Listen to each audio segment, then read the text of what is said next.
Baik, Assalamualaikum warahmatullahi wabarakatuh. Terdengar nggak suara saya?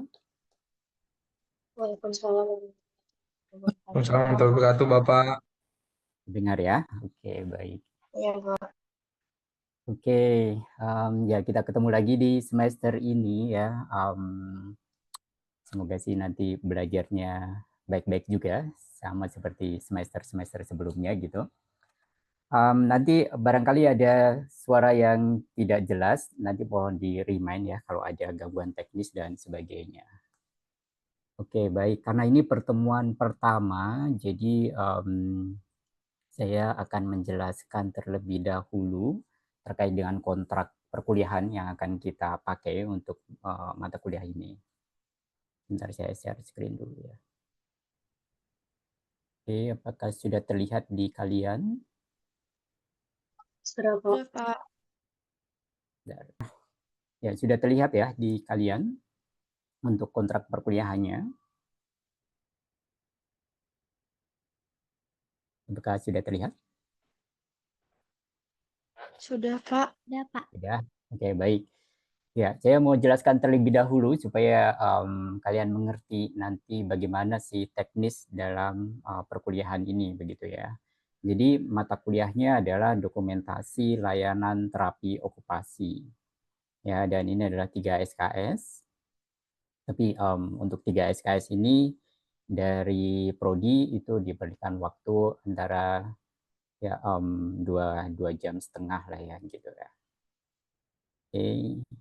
Jadi semoga nanti kita bisa maksimalkan waktunya. Nah, sebenarnya di mata kuliah ini itu akan banyak sekali diperlukan praktikum-praktikum begitu. Sebenarnya mata kuliah ini karena banyak mempelajari tentang pemeriksaan-pemeriksaan nantinya, maka kemungkinan besar itu akan bisa menjadi bekal bagi kalian ketika kalian itu praktek klinik gitu ya, terutama nanti di semester berikutnya gitu. Oke, dan karena ini judulnya juga dokumentasi layanan, maka nanti kalian akan mempelajari bagaimana melakukan dokumentasi ketika seorang terapis itu memberikan treatment ya kepada pasiennya. Oke, ya ini adalah standar kompetensi yang di setting begitu ya, ditetapkan di dalam mata kuliah ini.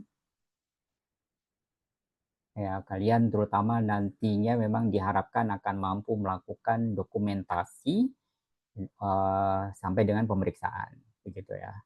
Untuk penyusunan program, saya rasa masih terbatas lingkupnya pada tujuan terapi saja ya, LTG sama STG, begitu. Oke, kemudian ini adalah materi-materi pokoknya, ya. Ada beberapa hal yang ini sangat dekat ya, sangat berhubungan dengan pemeriksaan begitu ya. Yang pertama adalah tanda-tanda vital.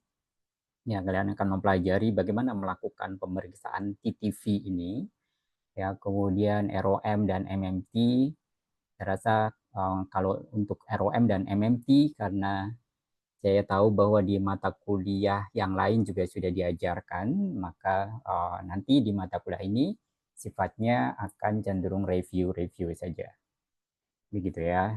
Dan kalau ada yang ingin didalami, silakan nanti didiskusikan gitu ya. Jadi kalian harus lebih aktif di topik ini MMT dan ROM. Oke. Kemudian untuk yang lainnya adalah terkait dengan pemeriksaan-pemeriksaan spesifik yang semestinya dikuasai dan dipahami oleh seorang OT. Oke, ini adalah referensinya. Dan nanti akan ada tambahan referensi lain ya. Mungkin kami beberapa dosen itu sedang mencoba menulis book chapter gitu. Jadi nanti akan ada beberapa buku yang diterbitkan gitu ya. Dan bisa kalian gunakan untuk referensi. Oke, kemudian ini bagian yang cukup penting. Ini adalah komponen-komponen penilaian nantinya. Ya, ada UTS tentunya dan UAS ya, dan proporsinya pastinya besar kalau dua hal ini. Ya, untuk modelnya nanti sambil berjalan kita lihat dinamikanya seperti apa karena ya seperti yang kita rasakan saat ini kan ada dinamika situasi dan kondisi ternyata memang harus daring dan sebagainya gitu ya. Ya, tapi kita upayakan nanti sebisa mungkin dan semaksimal mungkin ya kalian bisa sukses ya untuk melewati semua requirement yang diperlukan di mata kuliah ini. Ya, kemudian ada ujian praktikum ya karena ini berbasis skill, jadi memang tetap diadakan ujian praktikum gitu ya. Saya mau sekedar cerita saja sebenarnya di angkatan-angkatan sebelumnya itu ujian praktikumnya lebih dari satu kali begitu ya, tapi untuk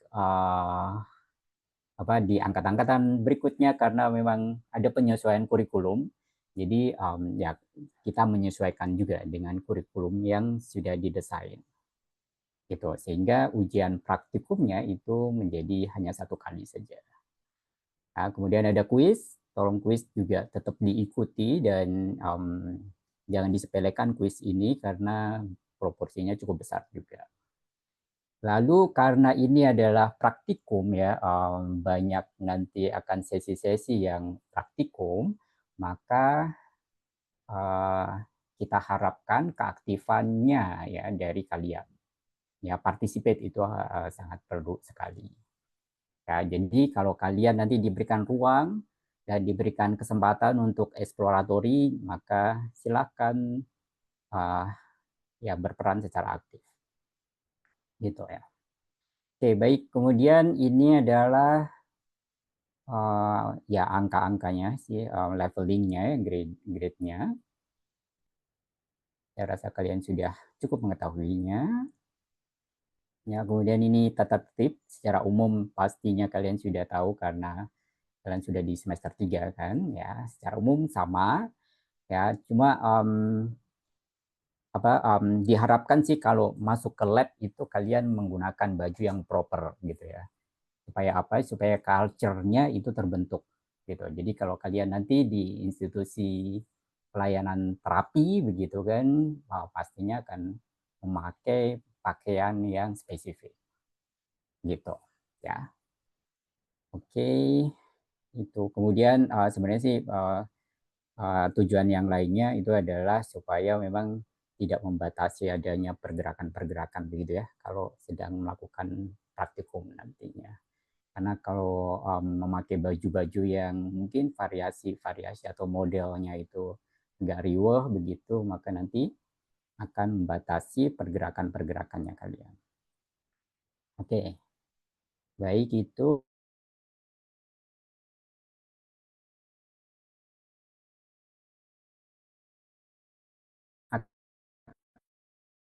akan coba mengikuti timeline ini, gitu ya, dengan schedule yang sudah ditetapkan di SIAP juga, gitu. Kecuali memang ada dinamika-dinamika situasi seperti sekarang ini, gitu ya. Maka nanti ya kita akan menyesuaikan juga. Jadi ya nggak terlalu kaku-kaku banget sih, gitu ya. Oke. Jadi nanti tolong diikuti ya, dan CPEN baik kelas A maupun kelas B nanti tolong bantuannya untuk mengawal bersama pelaksanaan dari mata kuliah ini. Oke, kemudian ada hal-hal yang perlu diperhatikan terkait dengan mata kuliah ini, ya. Tetapi saya tidak sifatnya tidak mewajibkan begitu ya. Hanya saja ketika nanti memang ada material-material yang diperlukan ini, ketika membahas topik yang terkait begitu, maka tentunya akan lebih baik ya. Gitu.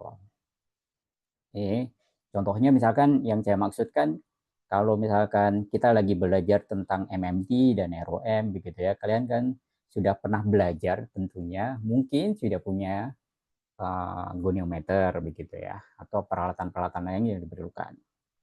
Nah, itu silahkan gunakan saja gitu ya. Ataupun kalau tidak punya, kalian boleh pinjam ke kakak tingkatnya misalkan begitu ya. Barangkali bisa dipinjam gitu. Itu silakan saja, atau pinjam ke kelas A, kelas B dan sebagainya, itu diperbolehkan saja. Oke. Oke, kemudian ada beberapa pemeriksaan yang spesifik yang dipunya oleh prodi yang kita akan coba eksplorasi bersama. Oke, itu ya. Kemudian di dalam timeline ini ada ujian praktikum. Ya, tidak perlu panik karena ujian praktikumnya hanya sekali saja. Ya, tetapi karena ini kan kelasnya kalian banyak ya, satu angkatan itu. Ada berapa satu angkatan itu? Ada berapa sih, Pen? 111, Pak. 111 ya. Nah, berarti kan satu kelas itu bisa 50 lebih begitu ya. Nggak mungkin selesai dalam satu sesi untuk ujian praktikum. Oleh karenanya saya kasih slot alokasinya adalah antara 3 sampai 4 ini. Ya, jadi dalam satu sesi itu akan 20-an saja gitu mahasiswanya ya. Oke. Nah, kalau nanti kita bisa selesaikan dalam 3 sesi gitu ya, maka nanti sesi yang terakhir ini nanti kalian bisa gunakan kesempatannya untuk remedial kalau memang dalam total skornya itu masih kurang misalkan begitu. Oke. Ya, jadi seperti itu. Oke, itu sih untuk kontrak perkuliahan. Ada yang mau ditanyakan dari kontrak perkuliahan ini?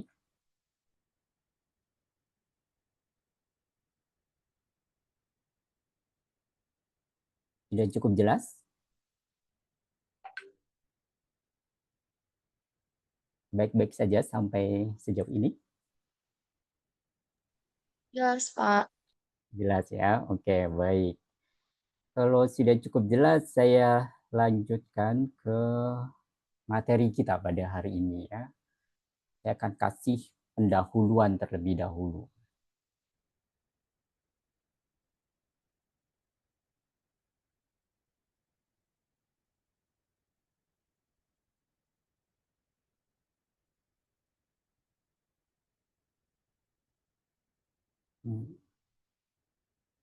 Oke. Oke, sudah terlihat di monitor kalian slide-nya? Sudah, Sudah, Pak. Pak. Ya, ya. Oke, baik. Ya, untuk pendahuluannya, karena ini adalah sesi yang pertama begitu ya, maka saya nggak akan berikan konten yang berat-berat terlebih dahulu. Ya, saya akan kasih pengantarnya terlebih dahulu ya. Jadi, seperti yang saya sampaikan ketika menjelaskan kontrak perkuliahan tadi, mata kuliah ini nanti akan mempelajari tentang dokumentasi dan semuanya terkait dengan pelayanan terapi okupasi. Begitu. Nah, oleh karenanya ini menjadi dasar banget bagi kalian nantinya untuk menjalankan praktik-praktik terapi okupasi setelah kalian lulus nantinya. Gitu ya. Oke, ya ini sekedar exposure saja ya, supaya lebih mengenal begitu, saling mengenal. Saya juga belum terlalu mengenal kalian sih sebenarnya gitu ya. Secara wajah-wajah mungkin saya sudah tahu begitu ya, tapi mungkin kalau nama belum terlalu hafal juga. Oke, jadi ini ya saya memperkenalkan diri ya terlebih dahulu.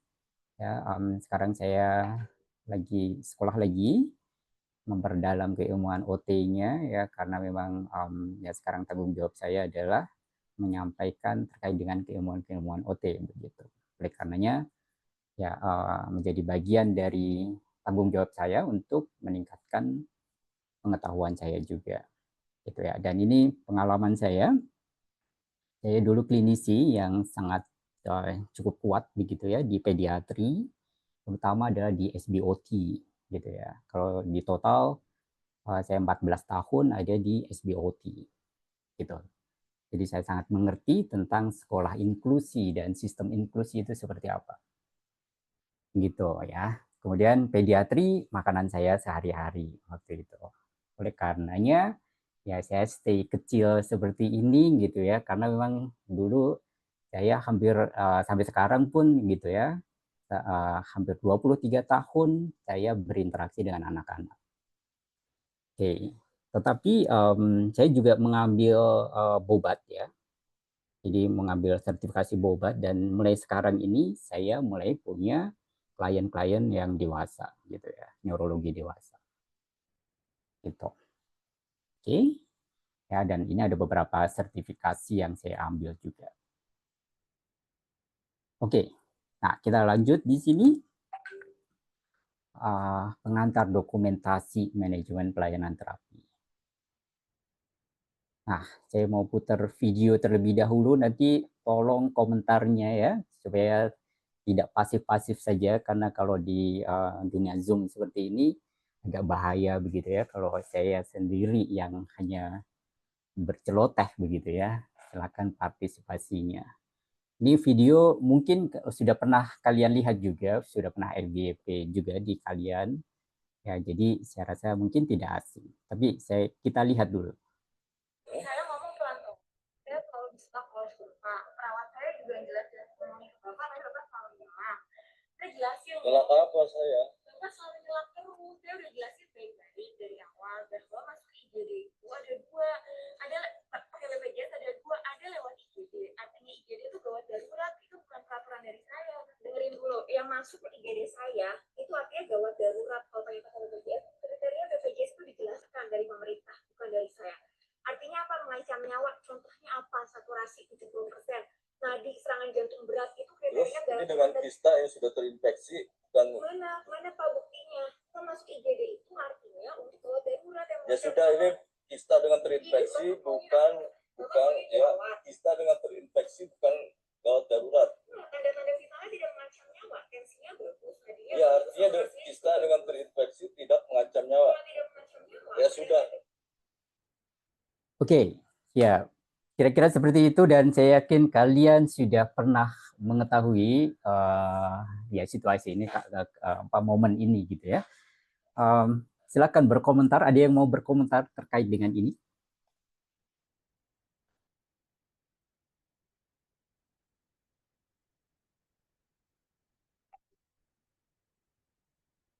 Siapa yang mau berkomentar?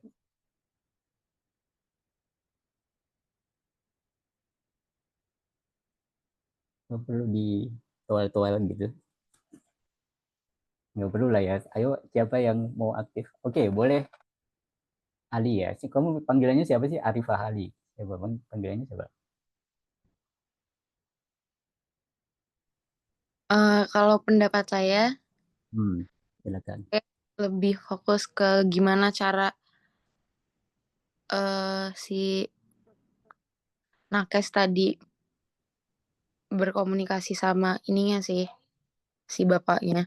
Mungkin harusnya si nakesnya ini bisa lebih sabar dan tetap tenang. Walaupun mungkin sebenarnya itu kan cuman potongan aja ya. Cuman potongan video. Saya nggak tahu awalnya itu gimana. Apakah bapaknya ini, apakah nakesnya emang udah ngomong baik-baik di awal, tapi bapaknya tetap ngotot, atau bapaknya sempat ngomong hal yang ngebuat nakes ini jadi ngerasa tersudutkan atau jadi sensitif. Tapi harusnya sebagai nakes itu kita tetap harus semaksimal mungkin berusaha sabar dan menanggapi dengan baik. Karena kalau kitanya ngegas, terus pasiennya ngegas, jadi kayak nggak ada jalan keluarnya aja. Mungkin pendapat dari saya, Pak. Terima kasih. Oke, pendapat yang sangat baik begitu ya, dari Arifah ya, ya mencoroti tentang bagaimana cara berkomunikasi dari nakesnya dengan kliennya gitu ya. Dan tadi diulas dengan cukup objektif begitu, karena ya kita hanya melihat sepotong saja ya, dan kita tidak tahu awalnya itu seperti apa, before dan afternya kita nggak tahu gitu, afternya pun kita nggak tahu apa seperti apa gitu kan. Oke, ada lagi yang mau berkomentar terkait dengan ini? Oke, boleh, Tabita. Silakan. Ya, Pak, jadi saya izin berkomentar terkait video yang telah diputarkan. Tadi permasalahannya itu kalau nggak salah, jadi si istrinya itu apa ya, kayaknya kista gitu. Nah, tapi Hmm. menurut dokternya itu tuh belum terlalu gawat darurat gitu. Tapi si pasiennya ini mau melakukan USG buat tindak lanjut yang lebih detail gitu. Nah, tapi karena menurut perspektif dokternya ini kayak belum terlalu gawat darurat, jadi itu tuh belum bisa langsung diturutin secepat itu. Karena untuk di IGD sendiri tuh nggak bisa langsung melakukan tindakan kalau nggak pakai surat rujukan. Jadi menurut saya sebenarnya kalau misalnya pakai BPJS tuh di situ tuh bukan memperibet maksudnya, tapi, memang ada step by step yang harus dilakukan gitu. Jadi, nggak bisa kalau misalnya pasien minta lebih detail, lebih ini, lebih itu, tapi kan kita punya aturan yang memang harus ditaati gitu, Pak. Nah, si pasiennya ini tetap ngotot gitu. Jadi mungkin itu yang menjadi perdebatan antara si dokternya dengan si pasiennya gitu, Pak. Terima kasih. Oke, baik. Ya, kalau boleh saya resume gitu ya, Sabita mencoroti tentang prosedurnya gitu ya, prosedur yang dicoba diikuti dan dijalani dan ditegakkan oleh nakesnya begitu ya, dan tentunya kliennya juga harus mengikuti itu gitu ya. Nah, tetapi memang seperti yang kita ketahui bersama ini bukan rahasia umum lagi begitu ya, bahwa kalau kita ingin mendapatkan pelayanan yang segera begitu kan, selalu trikinya itu adalah kita masuk aja langsung dari IGD gitu kan. Ini saya pertajam lagi begitu ya. Jadi yang terjadi pada faktanya adalah ketika kita ingin mendapatkan pelayanan yang lebih cepat, potong kompasnya dalam tanda kutip itu adalah kita masuk lewat IGD. Gitu. Kalau kita hanya masuk lewat prosedur registrasi secara umum begitu, nanti biasanya harus nunggu bangsal dan sebagainya itu cukup lama begitu. Nah, oleh karenanya memang banyak sekali yang mengambil jalur potong kompas ini, dan mungkin ini juga yang apa salah satu ya yang bisa diasumsikan terjadinya situasi yang seperti ada di video ini, gitu. Oke, baik. Jadi semakin tajam lagi, boleh ada lagi yang mau berpendapat? Oke, boleh. Coba Edgina, silakan. Saya izin berpendapat ya, Pak. Boleh, Menurut boleh. saya, yang dilakukan sama dokter tadi, malah saya pengen mengapresiasi dokter tersebut karena udah disudutkan, tapi dia satu, penjelasannya masih lugas, masih tegas, dan masih masuk akal. Dua, dia menjelaskan step by step, sedangkan memang pasiennya ngotot, padahal kan dokter itu yang lebih tahu gitu loh, Pak. Bagaimana prosedur yang harus dijalankan gitu. Dan menurut saya prosedur yang diberitahu oleh dokter itu memang sudah lugas dan memang sudah seperti itu adanya, seperti itu peraturannya, dan dokter tersebut tidak melebih-lebihkan gitu. Malah bagus karena dokter tersebut apa ya Pak, menurut saya dia masih eh, mempertahankan emosi dia gitu loh Pak. Itu menurut saya untuk posisi yang sudah disudutkan, menurut saya penjelasan dokter itu masih sangat-sangat baik dan masih sangat-sangat dapat diterima dengan akal sehat. Tapi kan mungkin pasiennya juga masih panas gitu kan Pak. Jadi kayak kesannya makin lama makin sudutkan. Tapi kalau misalnya kita ngomong, ada yang ngomong dokternya salah, saya kayaknya malah lebih marah ke orang yang ngomong kalau dokter itu salah sih Pak. Karena cara dokter itu regulasi emosinya udah bagus banget kalau dilihat dari video tersebut gitu. Oke, baik, baik, baik. Ya, lagi-lagi kita hanya melihat potongan saja begitu ya. Kita nggak tahu before dan afternya gitu. Yang kita lihat di video ini adalah duringnya aja gitu. Ya, jadi kalau dalam teori behavior itu kan ada before, during, dan after gitu kan, kayak gitu. Before-nya seperti apa bisa jadi triggering gitu kan. Kemudian during-nya itu seperti apa yang terekspos di sekarang ini adalah seperti itu. Dan tidak ada salahnya saya menengahi saja begitu ya, supaya diskusinya tetap jadi diskusi yang positif begitu ya. Ada point of view yang seperti itu, kemudian ada point of view yang seperti yang disampaikan oleh temannya tadi. Karena memang persepsi itu subjektif gitu ya, dan itu boleh-boleh saja gitu. Nah, saya mau mengembalikan lagi pembahasannya kepada pelayanan. Ya, jadi di konteks ini adalah satu exposure contoh dari pelayanan, terutama yang lebih spesifik lagi itu adalah pelayanan kesehatan, gitu ya. Tadi teman kalian ada yang mensoroti tentang prosedur, gitu ya. Prosedur yang harus mau nggak mau dijalankan oleh nakes, karena memang ada regulasi yang lebih tinggi, regulasi yang lebih besar. Yang itu nakesnya mau nggak mau juga mengikuti, gitu ya, macam itu. Gitu. Tetapi kalau dari segi pasien, gitu ya, kita juga tidak bisa menyalahkan 100% di pasiennya, karena bisa jadi ya kita akan punya keluarga yang sakit, gitu ya. Bisa jadi kita panik juga. Nah, kembali lagi ke pelayanan, karena mata kuliah ini adalah membahas tentang pelayanan, gitu ya. Saya mau mengerucut lagi, barangkali ada dari kalian itu mencermati apa yang disampaikan oleh nakesnya, oleh dokternya, ketika pasiennya itu ngotot gitu ya, dan ketika diberikan pengertian, pasiennya tetap ngepush nakesnya itu. Apa yang disampaikan? Ada yang mencermati nggak tadi?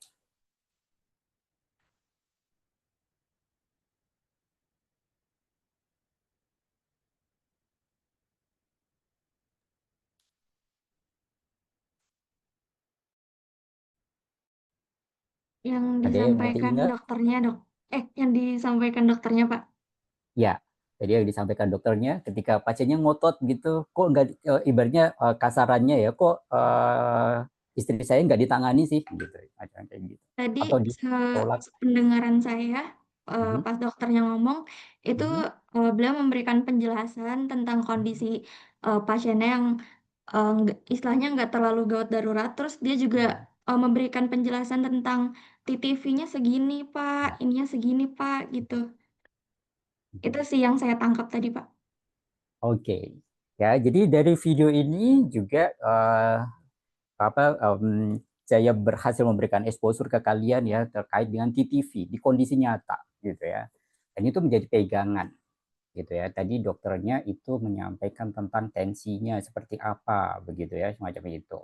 Lalu sebenarnya juga mencoba memberikan pengertian kepada pasiennya yang dimaksud gawat darurat itu seperti apa sih sebenarnya. Gitu. Tapi lagi-lagi pasien ini kan dia dalam kondisi emosional karena anggota keluarganya dia menyaksikan dan menurutnya itu adalah kesakitan, dalam kondisi kesakitan, gitu ya. Oke, nah jadi ini adalah satu situasi yang bisa jadi nanti kalian hadapi juga, gitu ya. Ketika terutama adalah di rumah sakit, gitu. Oke, itu saya rasa untuk pengantarnya ringan-ringan terlebih dahulu saja ya. Nanti di pertemuan kedua semoga sih, tapi pertemuan kedua masih online juga ya. Kita akan bisa banyak oprek-oprek tentang SOAP. Oke, sampai di sini ada yang mau didiskusikan atau ditanyakan? Silakan. Pak, ingin Oke, bertanya. boleh silakan. Saya Rizal dari kelas A, Pak. Mohon Oke, maaf. ya. Eh, Kira-kira ada nggak ya, Pak, landasan etika atau acuan atau batasan-batasan etika terkait dengan rekam dan dokumentasi medis ini, Pak? Terima kasih. Oke, saya mau konfirmasi dan klarifikasi lebih dalam gitu ya. Apa yang kamu maksudkan dari etika itu? Apa? Maksudnya kayak secara mungkin ada kode etik atau Hmm, mungkin secara apa ya dalam medis seperti itu, Pak. Jujur saya hmm, masih kurang ini sih, apa? Belum paham tentang etika-etika dalam dunia medis. Nah, mungkin dalam rekam medis ini bisa jadi salah satu contoh variabel yang ada gitu, Pak. Apakah Oke, oke. secara etika terlegitimasi atau tidak begitu? Oke, baik. Saya coba jelaskan ya. Jadi kalau term yang biasa digunakan atau sistem yang biasa digunakan adalah SOAP tadi. Gitu. Jadi kalau treatment bentuk pelayanan medis itu kan bisa macam-macam ya. Profesional dari bidang kesehatan ini kan macam profesinya kan macam-macam gitu ya. Ada OT, ada fisio, ada TW itu di bidang keterapian aja udah macam-macam gitu ya. Belum lagi dokter itu kan sangat spesifik gitu ya. Dia sampai ke subspesialis bahkan gitu ya. Macam itu. Dan jadi tindakannya bisa macam-macam tuh gitu. Nah, tetapi rambu-rambu universalnya itu yang sering biasa dipakai adalah SOAP tadi. Jadi subjektifnya keluhannya apa, lalu di follow up dengan objektifnya itu dari hasil asesmen begitu. Itu nanti akan bisa ditelaah begitu ya, semacam itu. Nah, kemudian sampai ke plan-nya gitu. Karena itu bisa jadi satu rangkaian dan itu nanti akan bisa jadi bahan telaah. Oh, tindakannya sudah benar atau belum gitu. Nah, semacam itu. Kemudian kalau etika-etika yang terkait dengan pencatatan rekam medik itu yang tadi yang saya sampaikan sih secara keseluruhan sebenarnya ya, bahwa itu sifatnya rahasia gitu ya, semacam itu, nggak boleh dipublish secara sembarangan sebenarnya. Oleh karenanya sebenarnya mengambil foto atau rekam video di dalam satu tempat pelayanan kesehatan itu sesuatu yang ilegal sebenarnya gitu ya. Oleh karenanya kalau ada VT-VT atau FYP yang muncul ya, kemarin kan ada di satu daerah Palembang ya kalau nggak salah gitu ya. Kemudian dokternya sampai di post dan di video-videoin, dibentak-bentak semacam kayak gitu. Maka kritisi yang terjadi justru adalah itu satu yang ilegal untuk memvideokan itu gitu. Nah, kenapa? Karena pencatatan yang resminya saja, yang sahnya saja itu tidak boleh sembarangan dikeluarkan atau di delivery atau di handover kan ya ke sembarang orang gitu. Kalau kalian pernah rawat inap misalkan semacam itu, kalian bawa pulang catatan-catatan itu kan hanya sebagian saja gitu ya. Jadi yang komplitnya itu ada tetap disimpan di rumah sakit karena itu menjadi sesuatu yang sifatnya rahasia tadi. Gitu. Bahkan ini sih apa sedikit isu undergroundnya gitu ya, dokter itu kan punya tulisan yang sangat unik ya gitu ya, kayak gitu. Itu karena itu terkait dengan itu juga, bahwa ada bagian-bagian tertentu yang tidak boleh sembarangan diketahui oleh orang awam gitu. Tapi harus dijelaskan gitu ya. Dalam perkembangan yang sekarang itu kan semuanya harus dikomunikasikan. Oleh karenanya tulisan dokter yang unik itu di era yang sekarang sudah nggak terlalu dipakai lagi. Ya, tapi di era-era yang dulu itu kan bahkan sampai diproteksi dengan tulisan yang hanya bisa dibaca oleh tenaga profesional kesehatan tertentu saja. Gitu. Semoga sih bisa menjawab itu ya. Tapi kalau untuk detailnya nanti dalam perjalanan dari mata kuliah ini, semoga nanti akan bisa memberikan pemahaman yang lebih lagi tentang bagaimana sih melakukan pencatatan-pencatatan dan dokumentasi-dokumentasi, terutama khususnya adalah terkait dengan profesi kita. Gitu. Oke, kira-kira menjawab tidak? Oke, Pak. Baik, terima kasih sudah sangat cukup tercerahkan. Oke, baik. Kalau gitu kita saya move ke yang sudah raise hand ya, ada Sabita, silakan.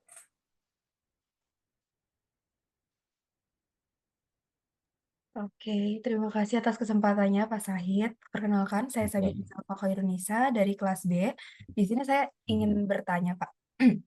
Jadi kan tadi kita sempat membahas seputar rekam medis. Kalau saya nggak tahu sih pertanyaan saya ini masuk ke dalam rekam medis apa enggak. Cuma sepenangkapan saya tadi tuh kalau misalnya rekam medis itu adalah kayak data-data riwayat pasien yang sudah dicatat oleh tenaga kesehatan, apa yang sudah diberikan, bagaimana riwayat penyakitnya dia dan lain-lain seperti itu. Nah, semisal nih Pak, di data rekam medisnya itu dia tuh sebenarnya pasiennya sebenarnya kasarnya udah nggak bisa sembuh gitu ya. Kita tahu kalau misalnya itu penyakitnya kayak gak bakal sembuh gitu.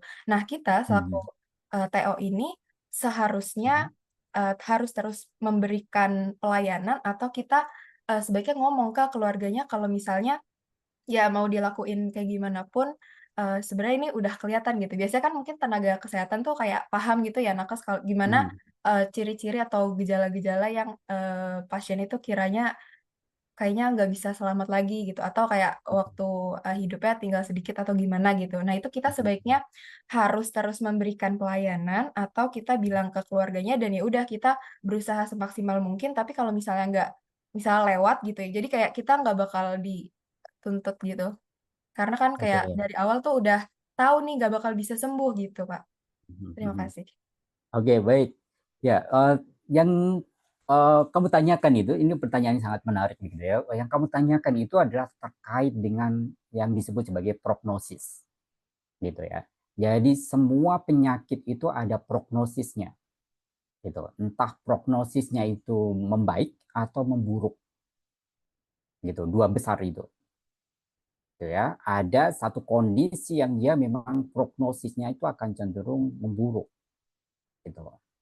Ya, kalau yang boleh sebagai contoh yang konkret itu adalah yang bisa gampang dipahami adalah kondisi-kondisi yang sifatnya adalah kritis gitu ya, misalkan kayak kanker atau jantung gitu ya, kayak gitu.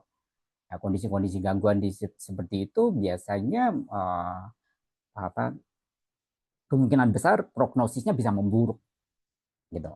Nah, tetapi kondisi-kondisi yang ditangani oleh terapis okupasi sendiri itu juga ada yang sifatnya prognosisnya bisa membaik, ada bahkan sifatnya prognosisnya itu retro gitu. Dia memburuk dan justru bisa jadi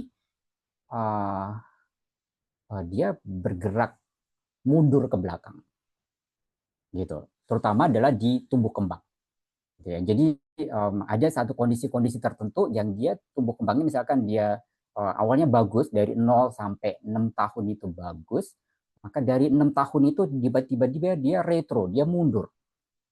Jadi semakin mundur, semakin mundur, semakin mundur dan semakin memburuk.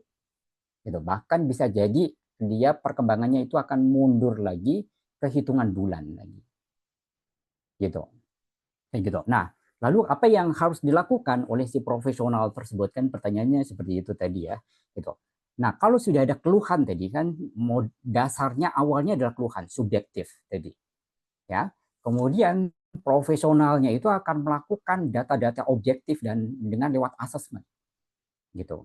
Dari hasil itu karena yang simpulan yang disimpulkan oleh si profesionalnya itu berdasarkan pada hal-hal yang sifatnya objektif dan pemeriksaan, maka untuk menjawab pertanyaan tadi adalah sampaikan sebenarnya ke pasiennya tersebut. Ya, tetapi dalam menyampaikan tentunya harus punya konsiderasi.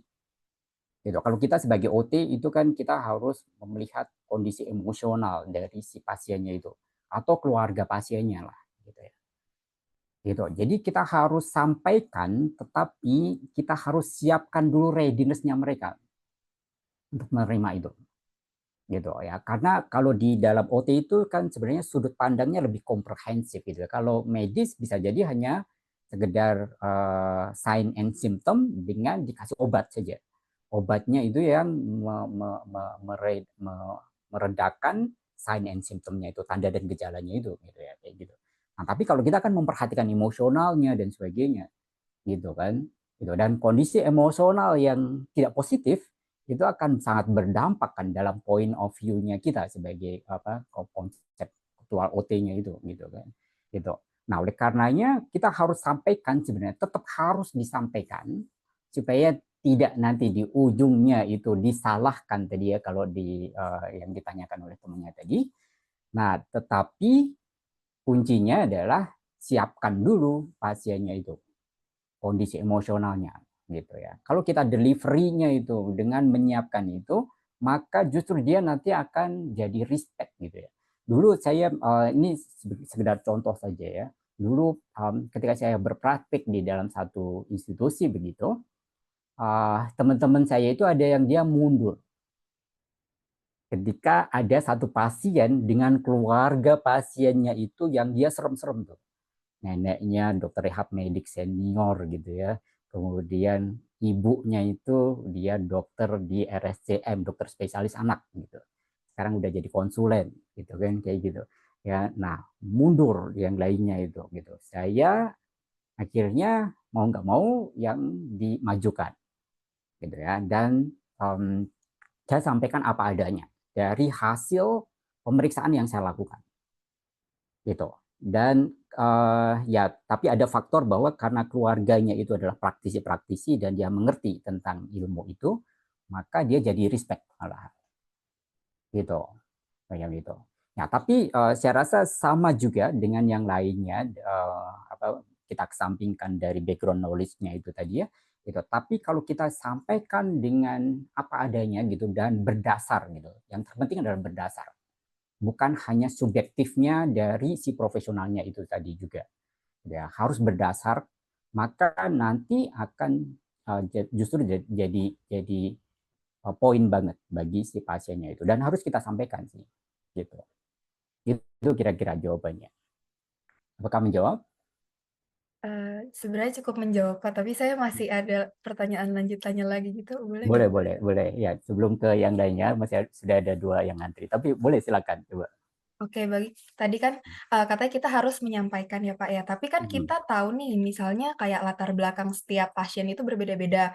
Ada mhm, mungkin ya ada yang ekonominya tinggi atau ada yang mhm, biasa-biasa saja atau gimana. Nah, seiring berjalannya waktu, pengobatan itu kan akan maksudnya biaya itu akan bertambah terus kan. Sedangkan mhm.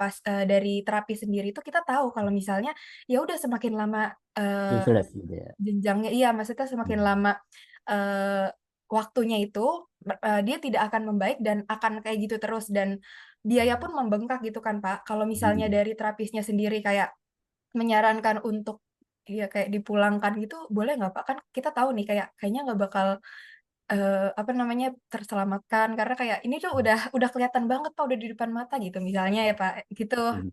Kita tuh Oke, boleh nggak oke. sih, Pak, kayak gitu? Karena melihat background dari keluarga si pasien gitu misalnya. Iya, oke. Ini pertanyaannya simpel sebenarnya, tapi jawabannya agak-agak susah ya. Susahnya adalah nanti ada konsiderasinya, beberapa konsiderasi. Yang pertama adalah terkait dengan kebijakan dari institusi prosedural ya, dari institusi yang terkait gitu. Ya, jangan sampai juga kita sebenarnya mengedepankan sisi kemanusiaannya kita gitu ya, tetapi justru kita jadi salah kerja gitu ya. Maksudnya dari segi point of view institusionalnya gitu. Nah, tetapi tetap saran saya adalah tetap disampaikan seperti itu. Uh, kita jangan, kalau menurut saya jangan mendikte pasiennya itu. Kita sampaikan saja begini kondisinya, begini kondisinya. Nanti kemungkinannya adalah begini. Pengambilan keputusannya kita kembalikan lagi ke pasiennya tersebut. Gitu. Ya, terkait dengan konsiderasi tadi ekonominya, nanti pembiayaannya dan sebagainya, ya kita hanya memberikan pandangan saja. Begini, keputusannya dikembalikan lagi ke pihak keluarganya tersebut atau ke pasiennya tersebut. Gitu. Oke, gitu ya. Terima kasih banyak, Pak. Oke, baik. Ada lagi yang mau ditanyakan?